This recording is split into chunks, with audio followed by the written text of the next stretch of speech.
নমস্কার। সারাদিনের বিশেষ বিশেষ খবর নিয়ে নিউজ এআই 24/7-এ আপনাদের জন্য নিউজ পডকাস্ট লাইভ শুরু করছি। আমি অরিজিৎ, আপনাদের সকলকে স্বাগত। আমার সঙ্গে রয়েছে আমি রাহুল। ভোট উৎসবে জমাট রাজ্য থেকে গোটা দেশ, দিকে দিকে জনসংযোগ, শাসক থেকে বিরোধী দল, কি বলছে তারা, কি বলছে নির্বাচন কমিশন, জানাবো আপনাদের। সেই সঙ্গে জানাবো আবহাওয়ার খবর। ভোটের আবহে হাওয়া গরম গোটা দেশের রাজনীতিতে, আর সেই সঙ্গে পাল্লা দিয়ে চড়ছে পারদ। আসবো এই সমস্ত বিস্তারিত খবরে, তার আগে শুনুন সারাদিনের সার কথা। দুয়ারে লোকসভা ভোট, জনসংযোগে ব্যস্ত শাসক থেকে বিরোধী দলের প্রার্থীরা। মাথায় ঝুড়ি নিয়ে অভিনব জনসংযোগ বিজেপি প্রার্থী দেবাশিস ধরের। হুড খোলা গাড়িতে স্বমহিমায় তৃণমূল প্রার্থী সায়নী ঘোষ। তৃণমূল বিধায়ক লাভলি মৈত্রের স্বামী ডিসি সাউথ ওয়েস্ট সৌম্য রায়কে ফের সরালো কমিশন। নির্বাচন কমিশন সূত্রে খবর, নির্বাচন সংক্রান্ত খবর রয়েছে তাঁর কাছে। নির্বাচন সংক্রান্ত সমস্ত কার্যকলাপ থেকে তাকে দূরে রাখার সিদ্ধান্ত কমিশনের। দার্জিলিং লোকসভা কেন্দ্রের প্রার্থী ঘোষণা কংগ্রেসের। হাত চিহ্নের হয়ে লড়বেন মুনিশ তামাং। গত সপ্তাহে কংগ্রেসে যোগদান করেন মুনিশ। দিল্লি বিশ্ববিদ্যালয়ের অধ্যাপক মুনিশ তামাং অজয় এডওয়ার্ডের ঘনিষ্ঠ। চুন চুনকে সাফ কর দো, রাহুলের ম্যাচ ফিক্সিং খোঁচার পাল্টা জবাব মোদির। উত্তরাখণ্ডের জনসভা থেকে কংগ্রেসকে তুলোধনার নমর, রাজকুমার বলেও কটাক্ষ সোনিয়া পুত্রকে। ভোটের গরম, পাল্লা দিয়ে চড়ছে পারদ। চৈত্রতেই গরমের হাঁসফাঁসানি, কয়েকদিনেই বাংলার তাপমাত্রা পৌঁছাবে 40 থেকে 42 ডিগ্রিতে। এপ্রিলে দেশের জন্য রাজ্যের গুজরাট, মহারাষ্ট্র, ছত্তিশগড় সহ একাধিক রাজ্যে তাপপ্রবাহের সতর্কতা মৌসুম ভবনের। এবার আসছি বিস্তারিত খবরে। ঝড়ে বিধ্বস্ত জলপাইগুড়ি, আলিপুরদুয়ার, কোচবিহার। 5,000 বাড়ি ক্ষতিগ্রস্ত হয়েছে। সব বিষয়ে প্রশাসনিক স্তরে আলোচনা হয়েছে, জানালেন মুখ্যমন্ত্রী মমতা বন্দ্যোপাধ্যায়। আর কি কি বললেন তিনি, শুনুন। উত্তরবঙ্গে ভয়াবহ দুর্যোগ। জলপাইগুড়ি, কোচবিহার, আলিপুরদুয়ারের ঝড়ের তাণ্ডবে ক্ষতিগ্রস্ত বহু পরিবার। বিশেষ বিমানে উত্তরবঙ্গে গেছেন মুখ্যমন্ত্রী। দেখা করেছেন ক্ষতিগ্রস্ত পরিবারগুলোর সঙ্গে। দুর্গতদের পাশে থাকার আশ্বাস দিয়েছেন। সম্পূর্ণভাবে পাশে আছি, জলপাইগুড়িবাসীকে বার্তা দিয়েছেন মুখ্যমন্ত্রী মমতা বন্দ্যোপাধ্যায়।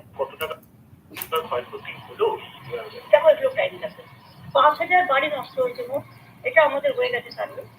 তার মধ্যে সবচেয়ে বেশি দেখো পুরোপুরি ক্ষতিগ্রস্ত আছে, অর্ধেক ক্ষতিগ্রস্ত আছে, ছোট ক্ষতিগ্রস্ত আছে। আমি কিছুদিন ধরে বসে কাজটাই করলাম, কি করতে হবে না করতে হবে সব আলোচনা হয়েছে প্রশাসনিক স্তরে।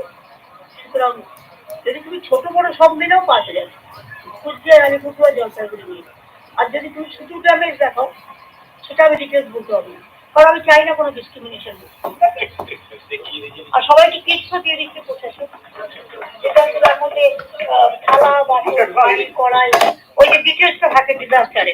আর ডিজাস্টারে প্রিন্সিপাল সেক্রেটারি দুষ্মন এখানে আছে, তো সব নারিয়ালের সাথে কালকে আমার আলিপুরদুয়ারে দেখা হয়েছে, ওরা সব সার্ভে করছে। তারপরে ধরো ওই ঝড় চলে গেছে কিছু চাষের জমিতে, যারা বিভিন্ন সবজি করে, সেগুলো নষ্ট হয়েছে, সেগুলো কৃষি দপ্তর প্রশাসন দেখে নেবে। তৃণমূলের বিধায়ক লাভলি মৈত্রের স্বামী ডিসি সাউথ ওয়েস্ট সৌম্য রায়কে ফের সরালো কমিশন। নির্বাচন কমিশন সূত্রে খবর, নির্বাচন সংক্রান্ত খবর রয়েছে তার কাছে। রাজ্য সরকার অনেক কাজেও তিনি কাজ করেছেন, অভিযোগ রয়েছে কমিশনের কাছে।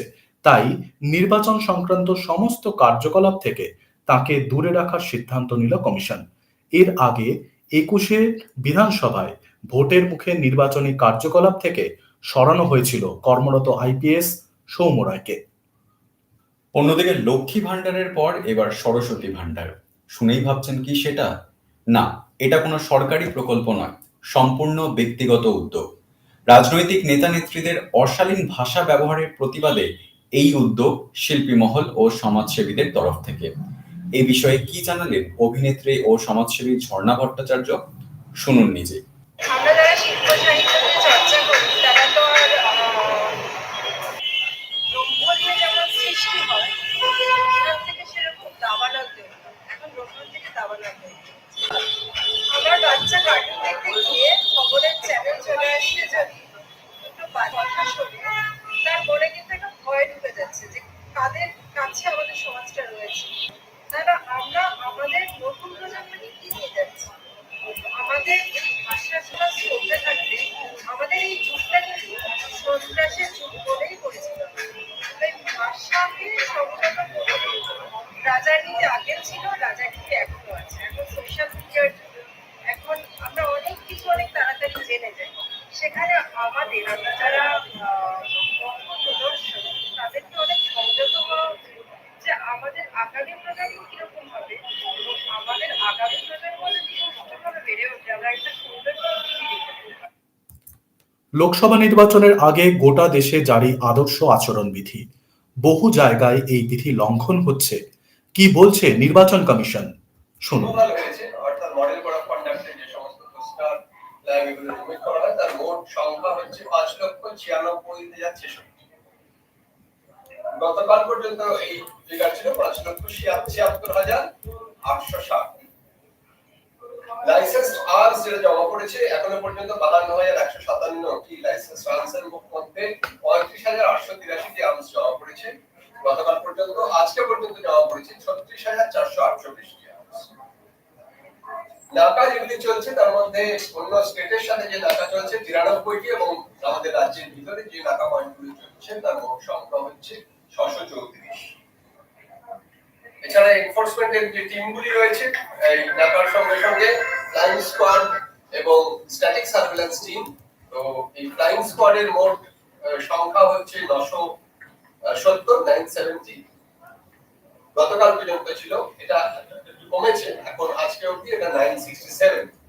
অনেক সময় ফ্লাইং স্কোয়াড বিভিন্ন জায়গায় শিফটিং। অন্যদিকে উত্তরাখণ্ডের জনসভা থেকে কংগ্রেসকে তুলোধনা করলেন নরেন্দ্র মোদী। চুন চুনকে সাফ কর দো। রাহুলের ম্যাচ ফিক্সিং খোঁচার পাল্টা জবাবে নমঃ। কি বললেন তিনি, শুনুন নিজেই। कांग्रेस के शाही परिवार के शाहजादे ने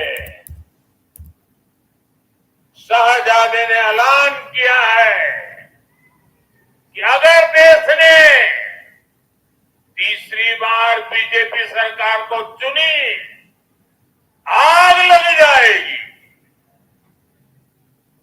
60 साल तक देश पर राज करने वाले 10 साल सत्ता से बाहर क्या रह गए। अब देश में आग लगाने की बात कर रहे हैं। क्या ये आग लगाने की बात आपको मंजूर है? क्या इस देश को आग लगाने देंगे?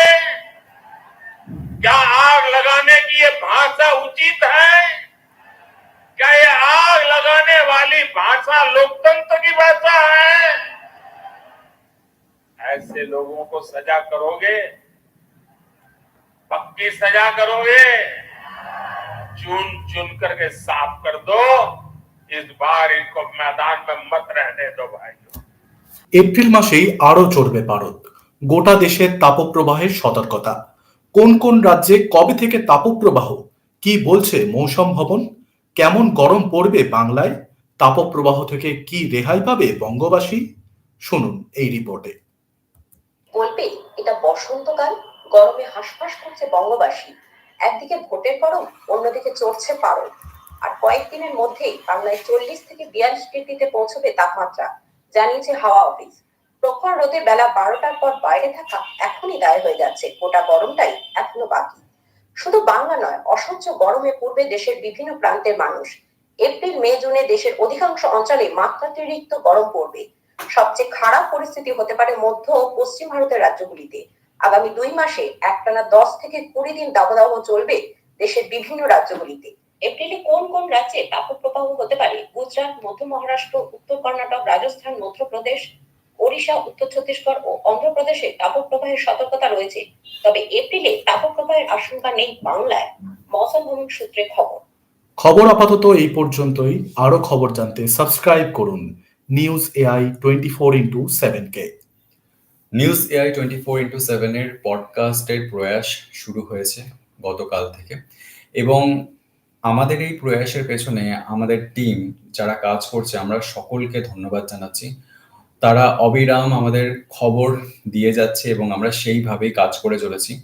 তাই আপনাদের কাছ থেকে শুধু একটাই কামনা এবং আশাও বলা যায়, সেটা হচ্ছে আপনারা প্লিজ এই খবরগুলোকে লাইক করুন, আপনাদের মতামত জানিয়ে কমেন্ট করুন এবং আপনাদের মতামত জানাতে এবং অন্যদের মতামত জানতেও শেয়ারও করুন। তাহলেই আমরা এগিয়ে যাব আপনাদের সাথেই। শুভরাত্রি।